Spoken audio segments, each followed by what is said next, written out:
Hi friends, నేను మీ రమేష్ రైతు. ఈ రోజు వచ్చేసి మైబాద్కు మిర్చి లోడ్ వేసుకొని వచ్చాను ఫ్రెండ్స్. ఇగో ఇక్కడ వచ్చిన 5-10 నిమిషాలనే రైతులకు ఇక్కడ ఘర్షణ జరుగుతుంది.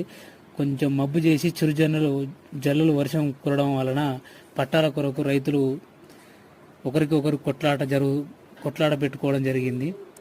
ఇక చూడండి ఫ్రెండ్స్, ఏ విధంగా మైబాల్ ఉన్న మార్కెట్లో ఒకరి మీద ఒకరు పడుచు ఒకరికైతే చేయి కూడా ఇరగడం జరిగింది. రైతుల పరిస్థితి ఎంత దారుణంగా ఉందో చూడండి. ఒక్క పట్ట కొరకు 30 మంది ఒకరి మీద ఒకరు పడి కొట్లాట కూడా దారుణమైన పరిస్థితి జరిగింది మైబాద్లో. ఈరోజు కానీ కాంటా మాత్రం కాలేదు. ఆ కాంటాకు జరిగితే కొంత చెట్ల కింద ఉన్న బత్తాలు అన్నా అయిపోవు. అందరికీ ఒక్కసారి ఇబ్బంది జరిగింది ఫ్రెండ్స్. ఇక చూడండి. Okay friends, bye.